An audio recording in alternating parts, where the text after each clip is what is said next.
Shalom semuanya, selamat pagi. Puji Tuhan kita berjumpa kembali dalam Morning Blessing di hari Selasa ini. Keluargaku dimanapun berada, dalam Kolose pasal yang kedua ayat yang ke-6, kalimat yang pertama berkata seperti ini. Kamu telah menerima Kristus sebagai Tuhan. Nah, ada banyak orang menerima Kristus Yesus sebagai Tuhan, tapi bukan sebagai penguasa kehidupan mereka. Karena kata menerima di situ bukan menerima seperti kita mendengarkan kabar, menerima informasi tentang ada hal tertentu atau peraturan-peraturan tertentu. Bukan. Menerima di situ punya pengertian kita menyerahkan kehidupan kita untuk dipimpin, untuk taat, dan untuk dikuasai oleh seorang pribadi. Ketika kita menerima Yesus sebagai Tuhan dan Juru Selamat kita, perhatikan ya, Tuhan dan Juru Selamat. Berbicara bukan hanya Tuhan sebagai tempat kita meminta pertolongan. Yang sering kali terjadi adalah kita hanya memaknai menerima Yesus sebagai Tuhan. Wah, ketika kita perlu sesuatu, kita bisa minta sama Tuhan, kita bisa minta tolong sama Tuhan, kita bisa berdoa, bergumul dengan Tuhan. Tapi ada satu hal yang juga penting kita perhatikan. Dia bukan hanya tempat kita meminta pertolongan, tapi Tuhan dalam ayat itu, kata Tuhan itu menggunakan kata Kyrios yang artinya penguasa, pemilik kehidupan, di mana kita mengabdikan kehidupan kita. Nah, artinya jadi lebih dalam bagi setiap kita. Menerima Yesus sebagai Tuhan artinya kita memberikan hidup kita untuk dipimpin oleh Tuhan.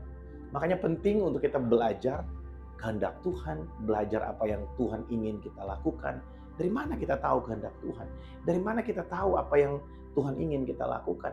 Banyak orang, saya harus doa puasa, saya harus mengambil waktu perenungan yang cukup panjang, saya harus melakukan ritual-ritual tertentu. Sepertinya Roh Kudus yang ada di dalam kita itu tidak cukup.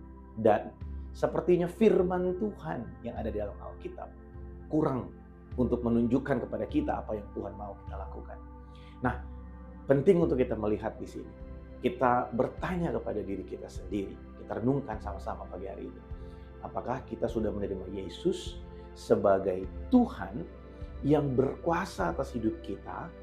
Atau mungkin kita hanya menerima Dia sebagai Tuhan dalam pengertian tempat kita mencari pertolongan. Ada banyak orang menerima Yesus hanya untuk supaya keadaannya berubah. Tapi tidak banyak orang yang menerima Yesus supaya kehidupannya berubah. Sayang sekali, karena Tuhan menawarkan kepada kita, memberikan kepada kita. Janjinya bukan hanya untuk keadaan yang berubah. Sebelum semua keadaan berubah, terlebih dahulu Tuhan mau mengubahkan hati kita. Ketika kita menerima Yesus sebagai Tuhan, berarti semua Tuhan-Tuhan kecil yang ada di dalam hidup kita, dalam hati kita, harus disingkirkan. Dan kadangkala prosesnya nggak mudah.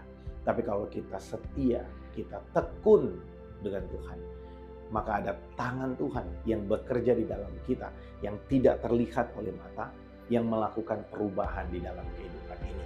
Saya berdoa supaya renungan hari ini menjadi kekuatan bagi setiap kita, menjadi renungan yang baik bagi setiap kita. Apakah saudara sudah menerima Dia sebagai Tuhan yang berkuasa, sebagai pemilik, atau Dia hanya menjadi tempat pertolongan, menjadi tempat kita meminta?